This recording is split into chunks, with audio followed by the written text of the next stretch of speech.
boa noite, meu amigo Jaribe, e boa noite aos colegas aí que estão participando do evento, né, proposto aí pela Escola Superior. Para mim é uma grande honra. Nós já temos uma parceria aí com a Viviane de mais de uma década, né, Viviane? Ela já é uma parceria extensa, longa, né, que nós temos aí com a Viviane, desde a época da IOB, e agora com a Escola Superior. Já faz um tempo. Então, para mim, é sempre uma alegria, é sempre uma honra poder, né, trocar conhecimento, né, socializar e trocar experiências profissionais relacionadas a temas diversos, mas um tema que nos chamou muito a atenção, que vem chamando muito a atenção do mundo corporativo internacional, que é o processo de avaliação de investimentos, né, considerando essa nova realidade, essa nova conjuntura econômica em que o mundo se encontra, inclusive o próprio Brasil. Então, a ideia é essa. Nós preparamos, eu e o Jaribe, um breve material que a gente vai estar disponibilizando para os participantes após o evento. A Viviane vai estar disponibilizando. Eu já tenho um material aqui, estou compartilhando o material é esse aqui, são poucos slides, são 12 slides. Todo mundo consegue me ver e me escutar bem? Tudo ok, Viviane? O slide também? Sim, só não está no formato de apresentação ainda, mas a gente está vendo. Então está com aquele probleminha, Viviane. Sabe aquele probleminha? Vamos compartilhar, né? Compartilhar de novo. Vou compartilhar de novo. Então, aqui no screen, né? No Zoom, em várias conexões. É no screen aqui, né, Viviane? Isso, é no screen. E agora? Agora foi.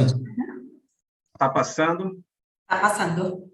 Legal. Então, o tema proposto, para que nós possamos, né, conversar, é mais uma mesa redonda, um bate-papo sobre um tema de grande relevância, né, para o mundo corporativo, principalmente na conjuntura econômica atual, que é a avaliação de investimentos internacionais na conjuntura econômica global. Nós estamos diante aí de crises de toda a natureza, não só conflitos de guerra ao redor do mundo. Hoje nós temos aí cerca de 25 conflitos de guerra ao redor do mundo, sendo na Síria, no Iêmen, na África. Nós temos a Ucrânia, que é o principal conflito de guerra que vem impactando, né, economicamente os países e as empresas em geral, as corporações em geral. O professor Jaribe ele vai entrar nesse mérito, mas nós temos aí várias outras crises que também vêm afetando, né, o desenvolvimento econômico dos países e também o desenvolvimento econômico-financeiro das companhias. A crise energética, né? Até há uma guerra, né, da água que vem afetando a relação de investimentos, por exemplo, entre Israel e o resto do mundo, né? Israel e a Palestina, ali vem tendo um conflito de guerra na busca por água potável, para vocês terem uma ideia, né? E isso vem afetando, lógico, as empresas que se encontram nesse meio, né, professor Jari? Não tem como, né, não afetar diretamente as empresas. Então, eu gostaria que o professor Jari pudesse, ele próprio, fazer a sua apresentação, né, experiência acadêmica e profissional. É um grande profissional de renome, enfim. Professor, a palavra é sua. O Júber, muito obrigado, Viviane, o pessoal que está conosco aqui hoje e aqueles que puderem assistir depois este momento nosso aqui.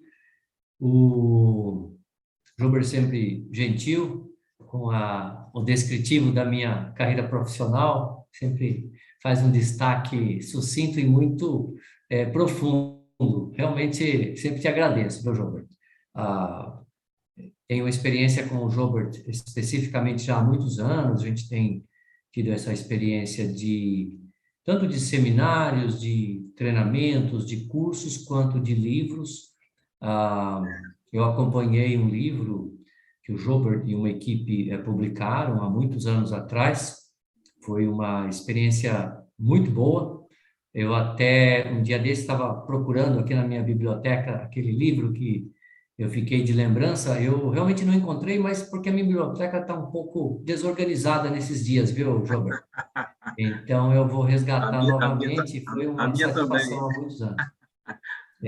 Foi muito bom, foi muito bom. E falando do tema que nós estamos aqui, em seguida, depois que a gente discorrer um pouco mais em detalhes, eu quero até entrar um pouco nessa conexão do livro, quando o Joubert publicou há muitos anos atrás, que falava da nova regra contábil internacional. E é interessante que a regra contábil vai evoluindo, o mundo vai evoluindo, e os investimentos internacionais, seja de uma empresa daqui para a Argentina ou de uma empresa dos Estados Unidos para a Europa, também vai evoluindo o modo como esse processo acontece. E nesse tema que nós estamos discutindo hoje, uma das grandes desafios é entender economicamente como é que o investimento internacional faz sentido, e depois financeiramente e finalmente contabilmente. Mas eu deixo de volta com você, Joubert, para você também se identificar aí com o grupo e aí dar sequência no nosso cronograma logo após. Muito bom, Jaribe, obrigado. Bom, eu não vou aqui perder tempo com a apresentação, a experiência de tanto minha quanto do Jaribe. Tá no material, consta do material, todos que terão acesso, né, que estão participando, terão acesso a esse material, né? Então, a apresentação está aí. Enfim, vamos ao que interessa, né? Vejam bem, quais são as principais técnicas de avaliação de investimentos, né?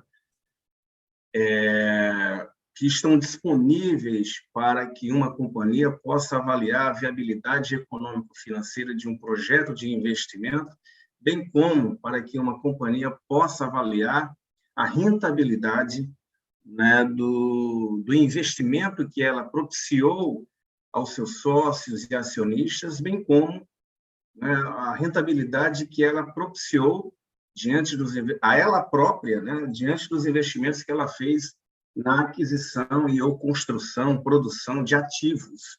Ativos, por definição, representam o quê? Investimentos, né? São aplicações de recursos. O que se espera de um investimento? Retorno. Então, essas técnicas de avaliação de investimento, né, propiciam a administração de qualquer corporação a possibilidade de avaliar projetos de investimento, mesmo antes de o projeto, né, ser colocado em prática, né, ser executado. Como é o caso da primeira técnica de avaliação de investimentos, de avaliação da viabilidade econômico-financeira de investimentos, que é o valor presente líquido, o VPL. Tá? O VPL ele é muito adotado pelos administradores das empresas em geral para avaliar justamente a viabilidade econômico-financeira de um projeto de investimento antes que ele seja executado, antes que ele seja posto em prática. Então, como avaliar, né, um projeto de investimento, né, a sua viabilidade econômica? Primeira técnica, o valor presente líquido, né, que tem esse objetivo principal. Ao definir o valor presente líquido, e se o número apresentado pelo VPL for maior do que zero, significa que o projeto de investimento ele atende a rentabilidade mínima desejada pela administração da companhia. Portanto, ele é viável, né? Então, a empresa pode aceitar esse projeto de investimento, pode colocá-lo em prática, né? Se o VPL for maior que zero. Se for menor que zero, significa que esse projeto de investimento ele não irá gerar a rentabilidade mínima aceitável pela administração da companhia. Então, vejam a importância dessa técnica de avaliação de investimentos. É uma técnica muito usada, não só no Brasil, mas a nível internacional. Só que o VPL, para que possamos mensurar o valor presente líquido, nós temos que usar uma tabela financeira, né, que foi elaborada há anos e é adotada pelos financistas, né, pelos administradores financeiros da companhia. E nessa tabela financeira, dependendo do prazo do investimento, há um fator de juros para que a empresa possa definir, mensurar o valor presente líquido desse projeto de investimento que tem um prazo de 2, 3, 4, 5 anos para, né, que ele possa ser executado e finalizado. Então, de acordo com o prazo, nós temos lá um fator de juros que nos levará, né, ao VPL, ao valor presente líquido, que trabalha com fluxo de caixa projetado, né? Projeções de receitas, despesas e custos que têm uma vinculação direta com o projeto de investimento ora avaliado, está em processo de avaliação. Agora, essa tabela financeira, né, ela considera 2 fatores de juros, né, que nos levarão ao valor presente líquido diferentes. Né? Se o projeto de investimento, ora avaliado, prevê, ao longo do seu prazo de execução, 2, 3, 4, 5 anos, entradas de caixa anuais, né, de forma uniforme, a mesma entrada, o mesmo valor de entrada de caixa, o que nós chamamos em finanças de entradas de caixa com base na anuidade. Né? Então, se o projeto de investimento prevê entradas de caixa uniformes durante o prazo de execução do projeto, na determinação do valor presente líquido, que nos levará à avaliação da viabilidade econômica desse projeto, tá? Nós teremos um fator de juros específico de acordo com a tabela financeira. Agora, se o projeto de investimento, ora avaliado, ele prevê, ao longo do seu tempo, né, ao longo do seu prazo, entradas de caixa mistas, valores diferentes ao longo do ano, tá? Nós teremos um outro fator de juros, diferente do fator de juros para entradas anuais uniformes. Então, muito importante na determinação do valor presente líquido que nós conheçamos, lógico, que nós tenhamos o fluxo de caixa futuro, né, projetado, né, do projeto de investimento, e para que nós possamos ajustar valor presente às receitas e custos do projeto, nós temos que usar uma taxa de desconto.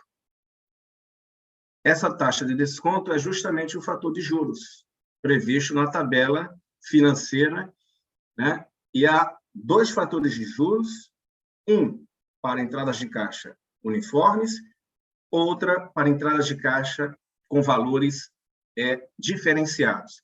10 mil em um ano, 14 mil em outro ano, 16 mil em outro ano, entradas diferentes, né, e não uniformes. Teremos um outro fator de juros que nós vamos aplicar sobre o fluxo de caixa projetado para que possamos determinar o valor presente líquido e, assim, se o VPL for maior do que 0, pode aceitar o projeto. Se for menor, a empresa deve rejeitar o projeto. Então, é a primeira técnica que eu gostaria de ressaltar aqui, que é uma das técnicas mais adotadas para avaliar a viabilidade econômico-financeira de projetos de investimento. Nós temos uma outra técnica, professor Jaribe e colegas, que é o período de payback, né? É o tempo de retorno do investimento. Isso é muito importante. Na verdade, quando a gente avalia a viabilidade econômica de um projeto, antes de aceitar ou rejeitar o projeto, antes de colocá-lo em prática, nós temos que não adotar um único indicador. E isso é a primeira observação que eu faço.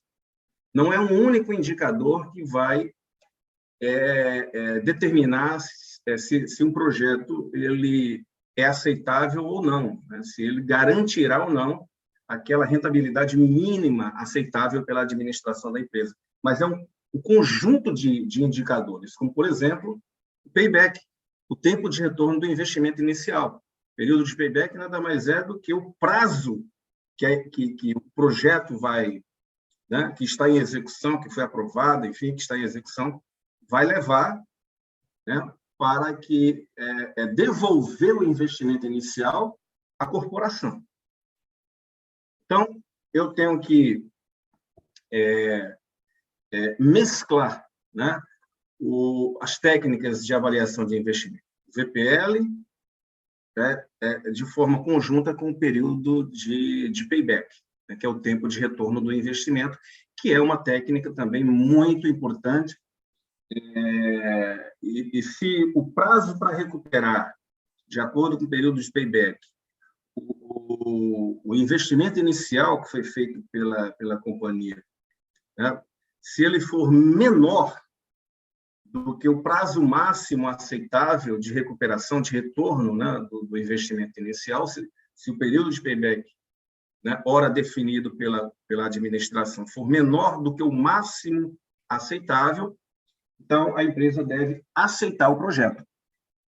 Se for, lógico, o prazo for maior do que o máximo aceitável pela organização, a administração deve rejeitar o projeto de investimento. Então, vejam,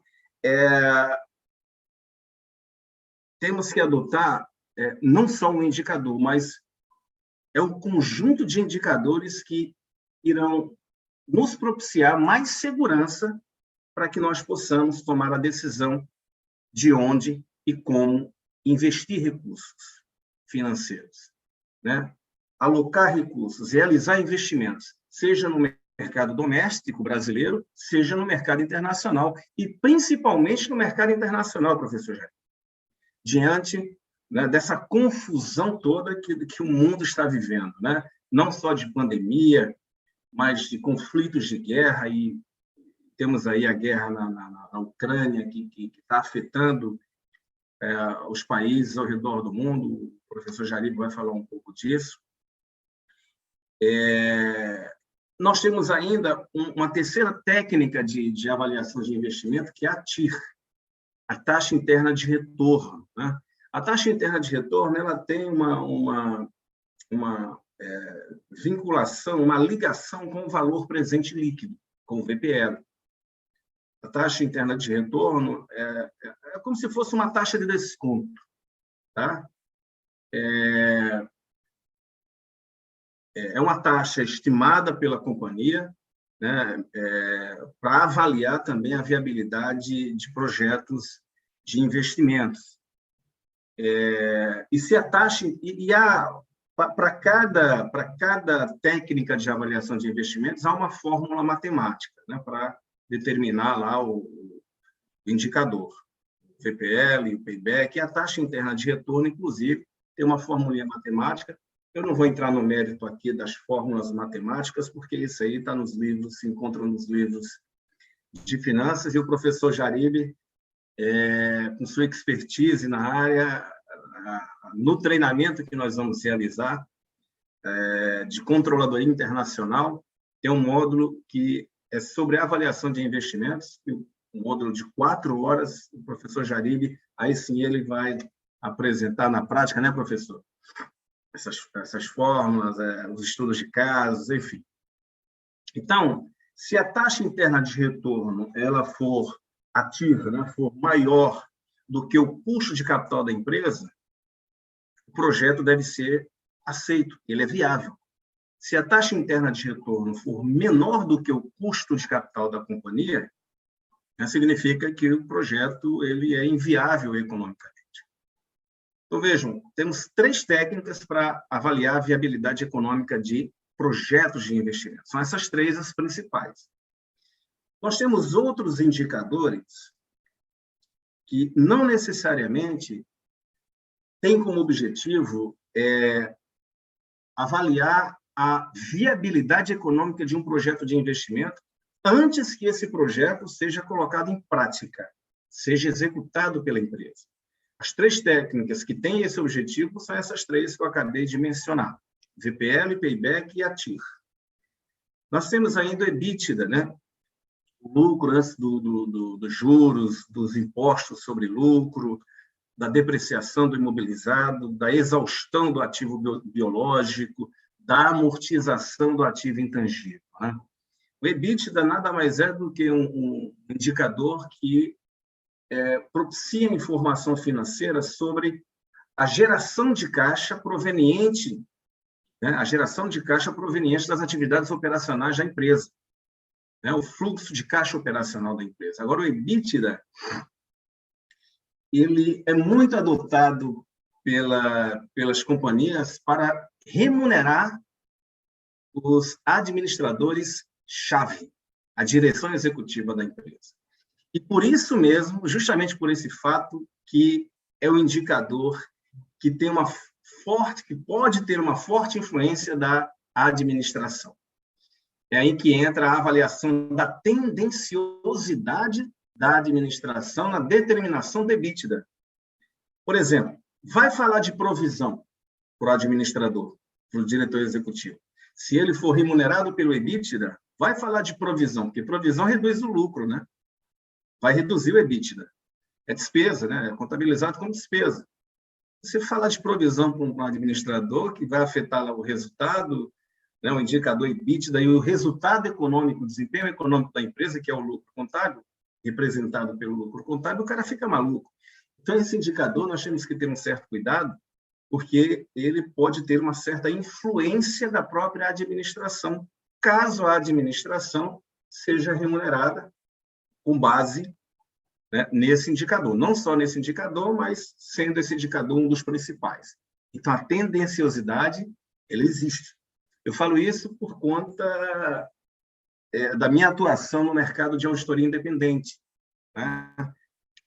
Eu já vi muitos clientes nossos que não contabilizaram certas provisões justamente porque ia afetar o seu bolso, ia afetar o bolso do cara lá do diretor executivo, né, Jari? E aí nós entramos questionando, tá? E o cara não tinha um argumento razoável para não ter contabilizado a provisão, já que as normas, né, contábeis elas regulam todo esse processo de mensuração e reconhecimento das provisões e contingências. Nós temos aí o pronunciamento técnico CPC 25, e trata justamente de provisões e contingências, né, que apresenta lá todos os critérios para que a empresa possa mensurar e reconhecer, eventualmente, suas provisões que vão afetar o resultado. Ponto. Né? Então, o EBITDA ele é um indicador muito importante na avaliação da posição financeira da companhia, né, porque ele propicia informação financeira acerca da geração de caixa proveniente da atividade operacional da empresa. Nós temos o EVA também, que é um outro indicador muito importante. O EVA, ele tem o EVA, né? Enfim, Eva lembra Adão, né? Fica uma coisa... Adão e Eva. Não tem um indicador chamado Adão, né? Tem Eva, né? O EVA, na verdade. É o valor econômico adicionado, ou agregado pela companhia, né? O valor econômico que a companhia gerou de acordo com as operações em um determinado período, tá? Tanto para os seus sócios e acionistas, bem como para ela própria. Então, como avaliar a rentabilidade do investimento feito pelo acionista na companhia? O EVA propicia isso, né? Uma técnica que propicia a avaliação da rentabilidade gerada pela companhia para seus sócios e acionistas, e também o EVA ele propicia informação relevante sobre a rentabilidade que foi propiciada pelos seus ativos.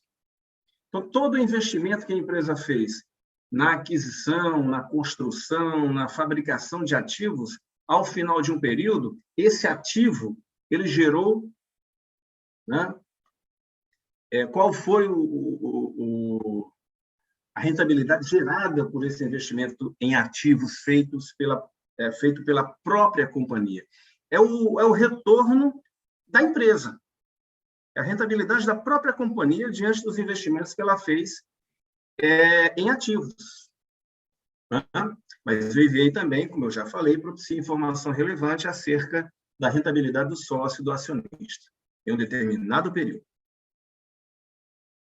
Mas isso após o investimento já ter sido feito, realizado, executado.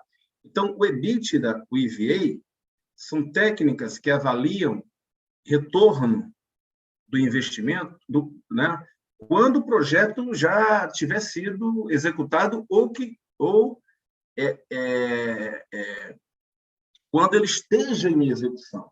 As três técnicas iniciais, não. O VPM, o Payback e a TIR avaliam a viabilidade econômica antes da execução do projeto. O EBITDA e o EVA avaliam a rentabilidade de um projeto que está em execução, né, ou que já foi executado. Certo? Nós temos ainda uma outra técnica regulada por normas contábeis de avaliação de ativos e passivos, de precificação de ativos e passivos, que é o valor justo, né? De acordo com a IFRS 13, a norma internacional de reporte financeiro, de número 13, que tem como norma brasileira equivalente o pronunciamento técnico CPC 46, essas duas normas, tanto a internacional, a IFRS 13, quanto a brasileira, o CPC 46, são normas equivalentes, convergentes, que tratam justamente do processo de mensuração do valor justo de ativos e passivos. E há várias técnicas de mensuração do valor justo de ativos e passivos conforme essas normas contábeis. Valor de mercado, né? De um ativo, o valor de mercado não ajustado, né? Não ajustada, de um ativo, de um passivo novo, enfim, não ajustada, porque o valor de mercado ele não sofre nenhum tipo de ajuste, né? De acordo com o estado do ativo ora avaliado, né? Então, considera-se o valor de mercado de um ativo novo, sem levar em consideração o estado em que o ativo se encontra na conjuntura atual. Então, nós temos como métodos de mensuração do valor justo o valor de mercado para ativos idênticos àqueles que eu estou querendo, né, determinar o seu valor justo. É uma técnica prevista nas normas contábeis. Na ausência de informações sobre o valor de mercado não ajustado para ativos e passivos idênticos, tá? A empresa pode adotar o valor de mercado de ativos e passivos semelhantes, similares, de acordo com as normas, a IFRS 13 e o CPC 46. Só que aí nós temos um probleminha, né? Determinar as características de semelhança, de similaridade, coisa que não é tão fácil quanto parece ser. Na prática, quando você vai arregaçar a manga e determinar o valor justo com base no valor de mercado de ativos similares, determinar as características de semelhança não é tão fácil quanto parece, mas é uma técnica aceitável. Dando como exemplo, como determinar quais seriam as possíveis características de similaridade de títulos e valores mobiliários, né? eu poderia levar em consideração o prazo de vencimento, títulos com prazos de vencimento semelhantes, seria uma característica de similaridade. Eu poderia levar em consideração também a liquidez, né, do título, ora avaliado, né, como uma característica de similaridade, né, títulos com a mesma liquidez e o mesmo risco, com riscos semelhantes. Está aí características de similaridade para um ativo financeiro, para ativos financeiros como títulos e valores imobiliários. Esse é um exemplo. Na ausência de informações sobre valor de mercado para ativos e passivos idênticos, valor de mercado para ativos e passivos similares, a empresa pode adotar o custo de reposição como uma técnica, ora prevista nas normas, para precificar a valor justo seus ativos e passivos. Qual a diferença entre o custo de reposição e o valor de mercado? O custo de reposição leva em consideração o estado atual do ativo, né? Leva em conta o seu estado atual, leva em conta também alguns critérios como a periodicidade da manutenção, o nível de gastos, né, com a manutenção do ativo, o seu estado, né, atual, diferente do valor de mercado, que o valor de mercado não ajustado é o preço de cotação de mercado de um ativo novo, sem levar em consideração o estado atual. Custo de reposição, não. Ele é o valor de mercado considerando o estado atual do ativo. E também a questão da liquidez do passivo, né? No caso do passivo. E, por último, de acordo com a IFRS 13 e o CPC 46, na ausência de informações sobre as técnicas de mensuração do valor justo, que eu mencionei anteriormente, né? A empresa pode adotar o fluxo de caixa descontado para mensurar o valor justo. O valor justo, por essa metodologia financeira do fluxo de caixa descontado, nada mais é do que o valor presente dos fluxos de caixa futuros esperados que sejam gerados pelos ativos, pelos passivos, durante o seu prazo de maturação, né? Durante o seu prazo de exigibilidade, no caso dos passivos, durante o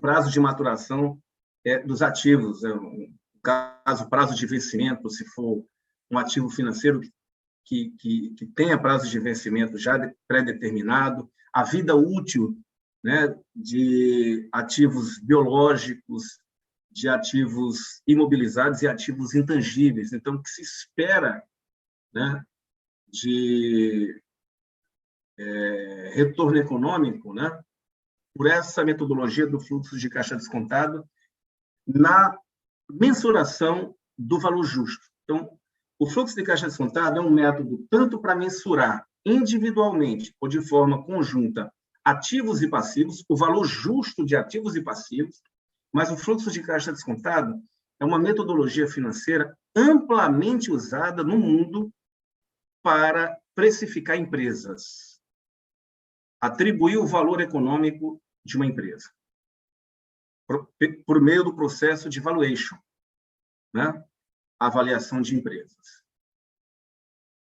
Então, ele é tanto usado para determinar o valor de uma empresa, quanto também é utilizado para mensurar o valor justo de ativos e passivos, individualmente ou em grupo. Ok? Então, essas são as principais técnicas aí de avaliação de investimentos que eu gostaria inicialmente de apresentar, né, aos colegas, e vocês aí, colegas que estão participando, fiquem à vontade para, se quiserem fazer perguntas, comentários, pode habilitar o microfone, se quiserem, o áudio. Nós temos 2 perguntas no chat, tá, professor? Eu estou vendo aqui, ó, acabei de abrir o chat aqui, a Marília, né? E, nesse caso da ausência da provisão, qual é a recomendação da auditoria independente? Depende, né? Nós temos que avaliar primeiro qual que é o tipo de provisão que deixou de ser reconhecida pela companhia, né? Temos que entender as razões para o não reconhecimento nas demonstrações financeiras da provisão, né? Se não houver, por parte da administração, justificativas razoáveis para o auditor independente, o auditor deve requerer formalmente, né, o reconhecimento da provisão de acordo com a norma que regulamenta o processo de mensuração e reconhecimento de provisões, que é o pronunciamento técnico CPC 25, certo? Se a administração continuar nessa de não querer reconhecer a provisão, nós temos que avaliar a materialidade dessa provisão. Nós, como auditores independentes, temos que verificar se o valor da provisão não reconhecida está acima ou abaixo da materialidade determinada pelo auditor independente. Se estiver abaixo, o auditor pode deixar para lá, porque não vai alterar de maneira significativa o desempenho econômico-financeiro da empresa. Agora, se for material, o valor da provisão não reconhecida, aí, e se a administração se recusar em reconhecer, Maria, o auditor vai ter que apresentar uma ressalva, né? Um relatório com opinião modificada, né? Uma ressalva no seu relatório de auditoria. Tá? Mas a gente tem que ponderar tudo isso junto à administração, porque realmente, como você afirmou aqui, afeta o EBITDA. Temos o Rubens aqui, que ele faz um comentário, né? A auditoria externa deve validar o EBITDA, não apenas a administração. Veja bem, o EBITDA ele pode ser um mecanismo de remuneração dos executivos. Disponha, Marília, disponha. É uma forma de remuneração. Se na companhia auditada o EBITDA for realmente, né, um indicador de remuneração do executivo, o auditor tem que avaliar como que o EBITDA foi determinado, como que ele foi mensurado, porque ele vai afetar o quê? A remuneração do executivo, né? E a remuneração do executivo vai afetar o lucro contábil da companhia. Tanto a posição financeira, porque vai gerar um passivo, né? De honorários a pagar, de bônus a pagar, contra a despesa no resultado, né? Então, nós temos que avaliar isso, meu caro Rubens. Legal?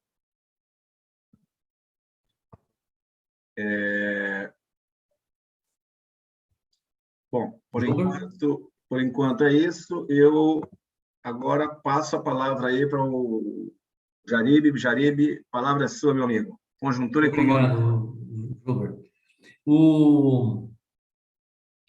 Pessoal, essa passagem da página das técnicas para a situação que nós chamamos aí de conjuntura econômica global é muito interessante, e eu acredito que neste momento aqui de discussão desses temas, obviamente não é o nosso propósito aqui esgotar esses assuntos.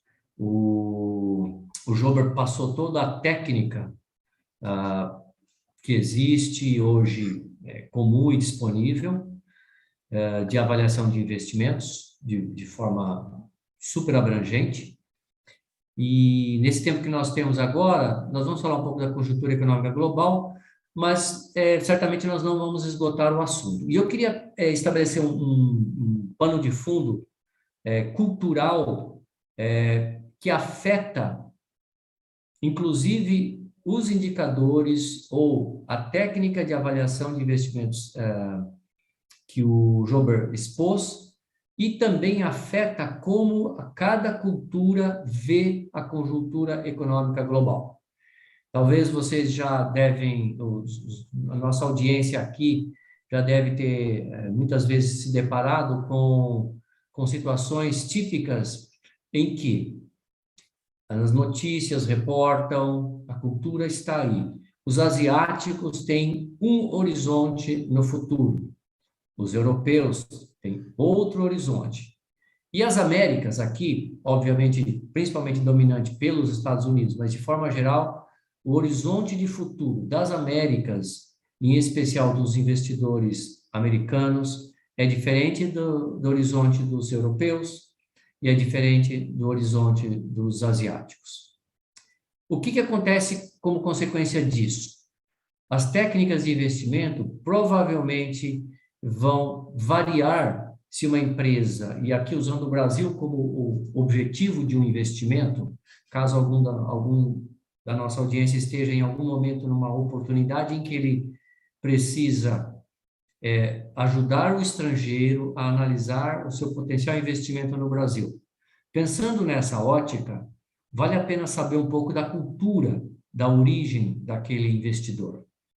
Porque aquela técnica, aquela lista de técnicas que nós temos, talvez, mesmo todas sendo corretas, próprias e apropriadas, elas vão depender das circunstâncias, mas também da visão que esse investidor tem. Isso é um fato, assim, substancial. Eu vi na minha experiência, e a gente ainda continua vendo da mesma forma. Uma empresa que vem da Ásia para o Brasil tem uma visão da conjuntura econômica brasileira completamente diferente de uma empresa que vem, por exemplo, para investir no Brasil, que vem dos Estados Unidos. São questões culturais da origem, não do destino. Não importa a situação econômica que o Brasil esteja vivendo. Se o Brasil hoje sofre em função da guerra, da pandemia ou não. Se o investidor vier da Ásia, da Europa ou das Américas, a visão dele de Brasil provavelmente será diferente na hora de avaliar o investimento dele. E isso é um fator que no nosso curso nós vamos discutir bastante, porque se uma técnica parece correta, ou mesmo ela sendo correta, se aquele que vai fazer o investimento tem uma visão de futuro diferente, se a minha visão de futuro é muito além da pandemia, não basta eu me preocupar com uma técnica de investimento que me dá o retorno em 1 ou 2 anos. Essa técnica é correta, mas não me serve, não atende à minha necessidade. Se a empresa vier da Ásia, provavelmente ela está olhando um horizonte diferente de uma empresa vindo da Europa. E aí, eu também subsidio que a gente tem uma lista de questões econômicas, como isso afeta cada empresa no seu horizonte.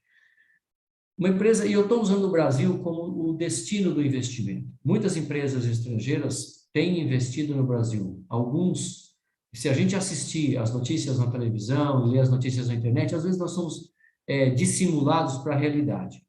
O volume de investimento ao longo dos anos que tem vindo e que permanece no Brasil é muito substancial. Mesmo muitas vezes alguém dizendo, este ano ou o ano passado caiu os investimentos no Brasil. Pode ter caído, certamente, numericamente naquele momento sim, mas tem empresas globais de grande expressão internacional que estão no Brasil há décadas. Seja a época do Brasil de alta inflação, seja a época do Brasil pós-alta inflação, seja a época em que o Brasil tem uma questão momentânea de taxa de dólar desequilibrada ou não, não importa.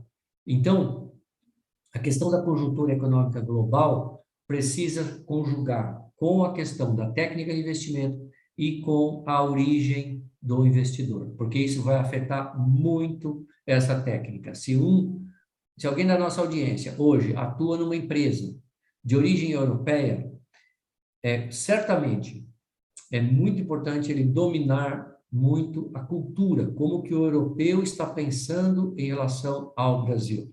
Se ele está pensando de que forma, quais são as preocupações que ele tem na Europa que ele deve trazer para o investimento dele no Brasil.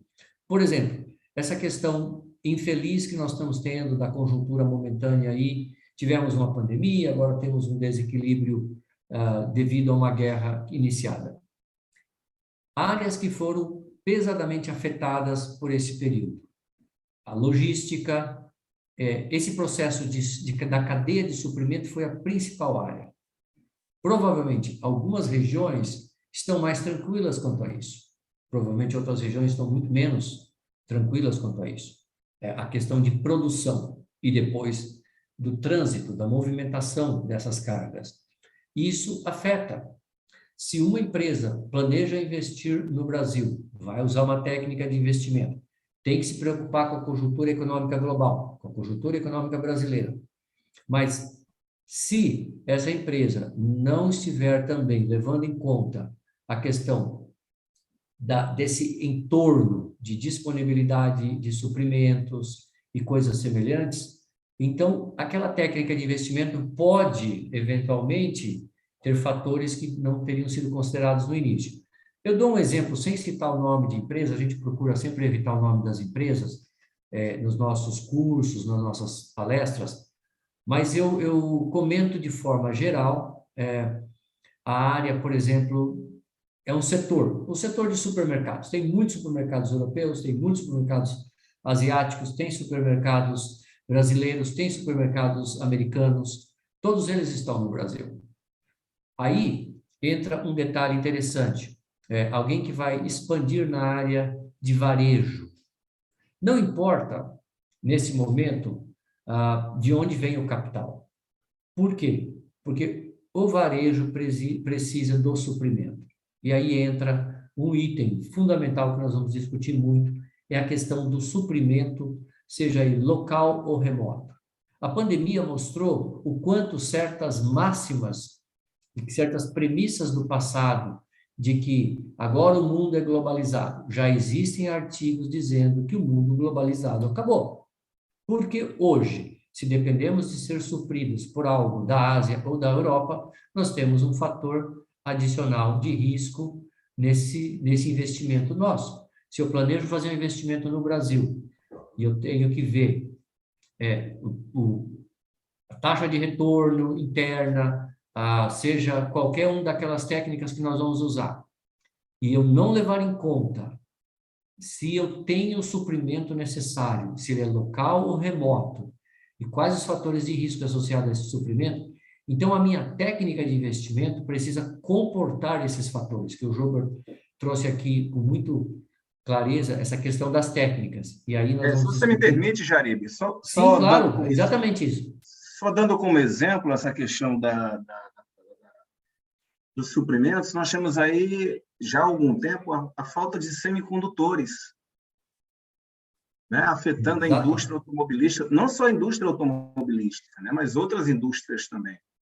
Então, sim, a gente, né, na avaliação do investimento, nós temos que considerar esse fator, né, que você bem mencionou agora. Só um exemplo do semicondutor.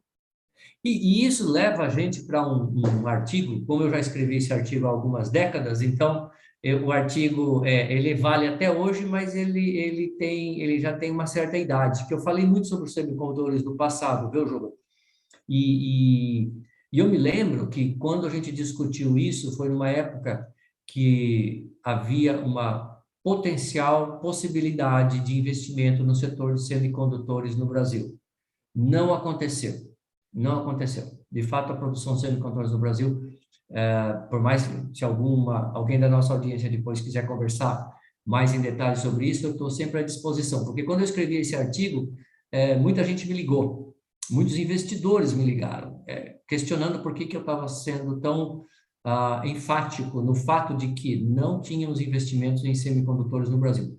Naquela época, a análise de investimento, isso é excelente para o nosso aspecto de conjugar técnica com conjuntura. Naquela época, mais de década atrás, uma das grandes discussões é que o capital a ser investido para a indústria de semicondutores era muito alto. Então, qualquer técnica de investimento, naquele momento, dos empresários e investidores, indicava que não faria sentido investir em semicondutores no Brasil. O Brasil é um país que pode ter, eventualmente, um aparente problema econômico, mas, na essência, o Brasil é um país pacífico e o pessoal não investiu em semicondutores no Brasil. E hoje, as empresas aí automobilísticas, estão com essa falta de semicondutores. E veja só que interessante, Gilbert, essa situação. Não investiram na época porque era muito caro investir numa nova fábrica de semicondutores no Brasil. Simplesmente por isso. Talvez o payback, talvez a taxa interna de retorno, algum cálculo eles fizeram, mas eles esqueceram que o mundo não permanece o mesmo. E o mundo mudou, e muita coisa aconteceu, e hoje falta semicondutores. E se tivesse uma fábrica produzindo semicondutores no Brasil, imagine a situação tranquila que seria para o Brasil e para muitos outros consumidores de semicondutores que hoje não conseguem receber, porque em certas regiões do mundo as fábricas não estão podendo operar, por razões das mais tristes e diversas possíveis, né? Então é interessante, Gilbert, isso que você trouxe do semicondutor, porque é um exemplo perfeito de que uma visão de longo prazo de 10, 20 anos atrás teria levado a um investimento no Brasil que naquela época parecia demasiado no papel e que 10, 20 anos depois seria de uma taxa de retorno fenomenal. As empresas de semicondutores têm retornos financeiros desproporcionais ao resto. Exatamente. Isso aí. Mas, ó, tem coisas aqui, Gilbert, que nós vamos discutir na aula, então a gente deixa essa lembrança para a nossa audiência de que a gente vai entrar profundamente nessa discussão das técnicas de investimento e também mergulhar nisso que o Gilbert trouxe agora, que é a questão setorial, né? Até que ponto uma técnica de investimento para um setor ou para outro é a melhor. Porque as técnicas estão aí, como o Gilbert até usou um exemplo simples. Você pode ir numa livraria física ou eletrônica, comprar um livro e de uma noite para outra uma pessoa saberia fazer qualquer daqueles cálculos.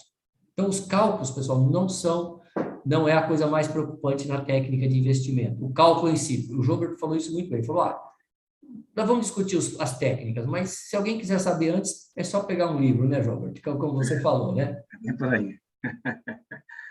É isso aí, meu amigo. O duro é a fórmula, né, Gilbert? Como eu digo, né, a gente pode ter a fórmula, mas preparar o preparo é o que nós vamos discutir muito em detalhes, né? É isso aí, meu caro Janine. Bom, pessoal.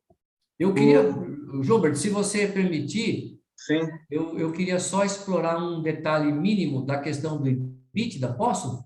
Pode sim.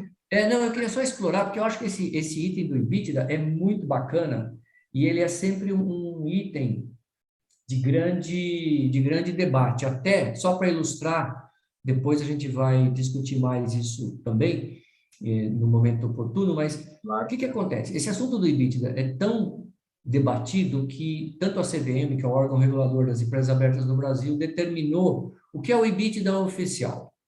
Mas, mesmo assim, as empresas também criam o que eles chamam EBITDA modificado. Por quê? Porque eles fazem o EBITDA oficial e depois ainda somam ou diminuem alguma coisa. O EBITDA não é um item de balanço e nem de nota explicativa, mas ele é um item de relatório gerencial. Relatório da administração. Exatamente. Por outro lado, é interessante notar que quando tem um relatório de administração, o auditor não audita o relatório, mas, se a gente for ler profundamente nas técnicas, indiretamente ele tem responsabilidade para ver se ali não há um desvio de prática. Ele não afirma que a prática está correta, mas no relatório, principalmente nos casos de prospecto, de abertura de capital, é comum, ele é obrigado a ver se ali no prospecto não está um desvio. Ele não vai afirmar que está certo, mas ele tem que ter certeza que não está errado do ponto de vista mínimo de um órgão regulador como a CVM e outros. Então, é um tema, assim, muito demandado o tempo todo, né, João? Principalmente no dia a dia seu lá, né? Exatamente. Ele tem que aquilo que eu mencionei, né? Se o executivo ele é remunerado com base no EBITDA, o auditor ele acaba tendo uma certa responsabilidade na avaliação do EBITDA, não é, Jari? Porque pode ter... Sim, ele entra no pacote. Entra no pacote por conta da tendenciosidade, né? Da influência que a administração tem na mensuração do EBITDA. Isso mesmo. Mas, pessoal, é isso que a gente queria conversar com vocês. Eu queria só mais uns minutinhos aí da turma para apresentar um treinamento corporativo, um treinamento empresarial que nós iremos ministrar, não só eu e o Jarib estamos participando, mas outros professores e profissionais de renome da escola superior, né, que é esse treinamento Controladoria Internacional na prática, é um treinamento exclusivo, isso não tem no mercado brasileiro, capacitação profissional intensiva e avançada para atuação tanto no mercado brasileiro como também no mercado global, né, europeu, asiático, norte-americano, enfim. É um treinamento de 48 horas, ele é remoto, não é, Viviane? Ele é online, ele é web ao vivo, né? Como a gente está aqui apresentando esse tema, da mesma forma vai ser o treinamento pela plataforma Zoom, com os professores, e vocês podem participar, estão convidados aí a participar. As inscrições já estão abertas, né, Viviane? Do evento. O evento ele tem 48 horas de carga horária, né? E o evento ele é pontuado para quem é contador, auditor, perito, contábil, enfim, ele é pontuado no Programa de Educação Profissional Continuada do Conselho Federal de Contabilidade. São 48 horas. Lembrando que este ano, tá? O programa de Educação Profissional Continuada voltou para a carga horária passou a exigir novamente a carga horária de 40 horas, tá? Porque em 2020 e 2021 foram 20 horas. Agora, em 2022, o Conselho já soltou uma resolução, né, afirmando que, em 2022, a carga horária mínima, né, volta a ser 40 horas para, né, os contadores, peritos, auditores, enfim. Tá? Então, aqui a gente tem uma breve apresentação do programa. Está aí o link, no chat tem um link aí que a Viviane disponibilizou para acesso direto ao evento, ao programa, né, que se encontra disponibilizado no website da Escola Superior, está lá, fazer a inscrição. Temos as datas aqui, 9, 10, 24 e 25 de maio e 9 e 10 de junho. São 48 horas, cada dia, das 8h30 às 17h30, intervalo, lógico, pela manhã, um café, tem intervalo para o almoço, e à tarde também tem um intervalinho para mais um café. Aqui eu tenho um resumo dos módulos, né, com os professores. Então, eu que irei abrir, né, o treinamento, o módulo 1, tratando das normas e práticas, de algumas normas e práticas contábeis internacionais e norte-americanas comparadas, IFRS versus US GAAP. Né? Você me fala, US GAAP e tal. Olha, tem muita coisa diferente na contabilidade norte-americana, muitas práticas de mensuração e reconhecimento de ativos, passivos, enfim, previstas nas normas norte-americanas, que são bem diferentes das normas internacionais. Tá? E as empresas norte-americanas que se encontram no Brasil, como a IBM, a 3M, por exemplo, né, elas reportam daqui para a sua controladora nos Estados Unidos em US GAAP, e não em IFRS. As empresas de origem norte-americana. Então, esse módulo ele tem 8 horas. Eu selecionei algumas das práticas mais complexas, né, para a gente comparar IFRS versus US GAAP na prática. Né, peguei as normas que apresentam, que são mais complexas, como as de instrumentos financeiros, né, de leasing, de reconhecimento de receita, enfim, e para possamos abordar na teoria e prática.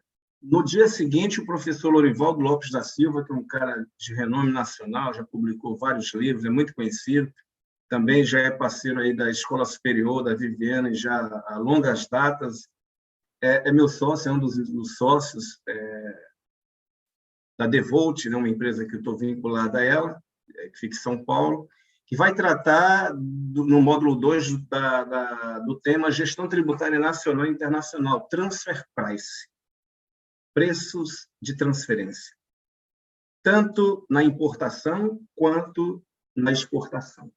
Esse cara é o cara do preço de transferência, o Lorival. Não é porque é meu sócio, não é porque é meu amigo, não, que eu estou falando. É porque o único livro,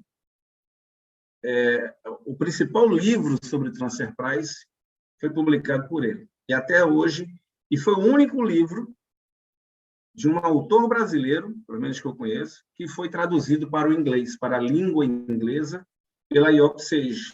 Ele foi publicado inicialmente pela IOP, depois a IOP traduziu em inglês para vender lá no mercado internacional. Para que vocês percebam a qualidade, né? Uma coisa que eu gostaria de ressaltar com relação aos professores, olha, nós escolhemos a dedo, cada um deles.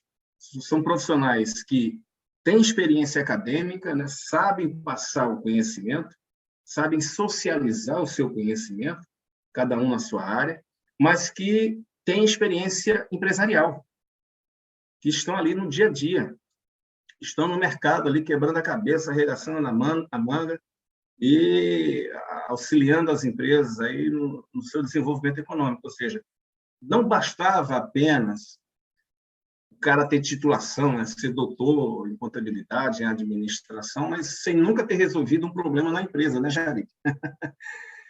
Aí o cara vai ficar na teoria aqui, o cara nunca resolveu um problema na empresa. Então, não, aqui os caras têm experiência acadêmica, titulação, etc., mas estão no dia a dia das empresas. Módulo 3, o professor Fábio Lira vai tratar de valuation, 8 horas, só de avaliação de empresas, as técnicas de avaliação de empresas. No módulo 4, o professor Lorivaldo volta, né? Também 8 horas, para tratar de reestruturação societária de empresas. Olha, um tema que hoje, o que vem ocorrendo aí no mercado empresarial de combinação de negócio e também de separação de negócio, né? Cisão não é brincadeira. Empresas e negócios se reestruturando. Então, o Lorivaldo vai falar aqui de fusões, aquisições, de incorporações e cisões. Dentro do módulo 4, reestruturação societária, ele vai tratar tanto do aspecto contábil quanto do aspecto tributário. Isso é importante. O Jaribe, né, nosso fera que está conosco aqui, ele vai tratar da avaliação econômico-financeira de investimentos internacionais de uma forma mais aprofundada, né, Jaribe? 4 horas, e pela manhã, e à tarde o professor Arnóbio Durans, que também já tem uma parceria com a Escola Superior, já há longas datas, vai tratar de gestão de custos e resultados de empreendimentos e negócios. Também é um tema muito importante, principalmente na conjuntura atual, né? Como melhor gerenciar os custos e os resultados de uma empresa. O professor Dr. Marcos Peters, um cara de renome internacional, enfim, doutor em contabilidade pela USP, é professor de mestrado e tal, mas também atua no mercado empresarial. Conselheiro fiscal, membro de conselhos de administração, ele tem uma empresa de consultoria altamente conceituada. Ele vai tratar do processo de reporte de demonstrações financeiras a mercados internacionais, empresas que estão no Brasil, né, que devem reportar suas demonstrações financeiras a investidores internacionais que se encontram na Europa, na Ásia, nos Estados Unidos, na América Latina, aqui do lado, aqui, Argentina, tal. Então, como fazer esse reporte? Tá? E aí nós vamos fechar 4 horas comigo, eu inicio e encerro, tratando de alguns temas fundamentais, mais relevantes, relacionados ao processo de auditoria das demonstrações financeiras que foram elaboradas e que serão divulgadas de acordo com as normas internacionais de contabilidade, IFRS. Então, eu selecionei algumas alguns procedimentos e técnicas de auditoria que mais se aplicam na avaliação das demonstrações financeiras que serão reportadas a mercados internacionais, mas também aqui no Brasil, e que foram elaboradas de acordo com o padrão internacional IFRS. Tá? 48 horas. Eu sou o coordenador geral e técnico desse evento, enfim. Me coloco à disposição. Se alguém tiver alguma pergunta adicional a fazer, algum comentário, estamos à disposição, eu e o Jaribe aqui. Eu passo a palavra aí para vocês, aí para quem quiser. De minha parte, eu agradeço imensamente ao professor Jaribe, ao amigo aqui, por mais essa parceria, né, Jaribe? Sem dúvida. E teremos várias outras aí ao longo aí do percurso, né? Agradeço a Viviane por abrir esse nobre espaço para que nós pudéssemos tratar desse assunto, né? Muito relevante. E eu passo a palavra para o professor Jaribe, e aí a Viviane pode encerrar. Só gostaria de ler aqui alguns comentários do Adriano, por exemplo. Ele nos parabeniza aqui no chat, Jaribe. Parabéns, professores, muito boa e esclarecedora a exposição. Boa noite. Boa noite a você também, Adriano. Nós que agradecemos. A Marília Reis, ela coloca aqui, excelente, feedback muito bom. Agradecemos também, Marília. Minhas considerações finais são essas. Jaribe, eu passo a bola para você aí. Da mesma forma, Gilberto, agradeço, em primeiro lugar, o pessoal que está com a gente aqui hoje.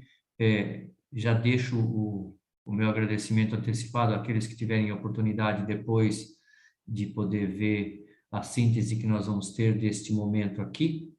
Agradeço certamente a você e essa oportunidade que a gente tem tido de atuar juntos há muitos anos, de forma muito agradável, né? A gente tem desfrutado de momentos muito históricos, né? E acho que aqui é mais um deles que a gente está vivendo juntos e atuando juntos. E Viviane, pelo seu cuidado aí, sempre enorme com a gente, eu te agradeço também.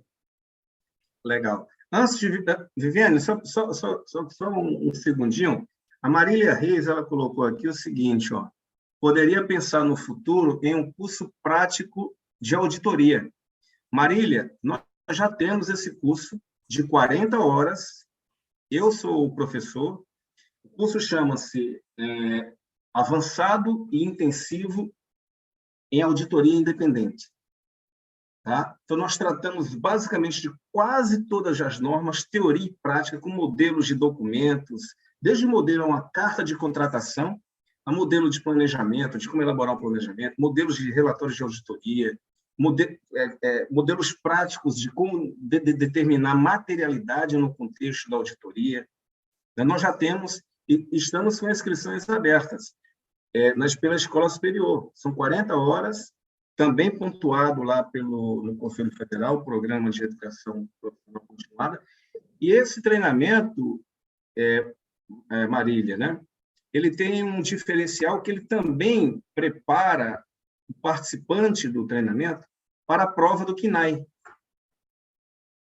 Para a prova do CNAE, o Cadastro Nacional de Auditores Independentes do Conselho. Né? Ele também prepara. Inclusive, lá nas últimas aulas, eu pego questões de provas e corrijo junto com a turma. Né? Tá legal, Marília? Fica o convite para você, as inscrições estão abertas aí. Rubens, está aí o Jaribe, aí, o doutor Jaribe é mestre em auditoria externa, realmente viu? O cara aí, né, atuou em Nova York, né, Jaribe? Em vários... Nova York era menor naquela época, Gilberto. Era menor, né? Era menor naquela época. Nova York era menor. Mas não tira a sua grandeza. Muito gentil esse Gilberto. Nova York era uma cidade menor, agora já é maior. Jaribe Rubens, ele atuou por muito tempo na KPMG, né, Jaribe? Sim, sim. Completei a KPMG. carreira lá e tudo. É. Mas é Então, isso. Do meu lado, eu agradeço também, viu, Gilbert? E você, legal, Viviane, aí, a turma toda que acompanhou a gente aí hoje à noite. E legal. é isso.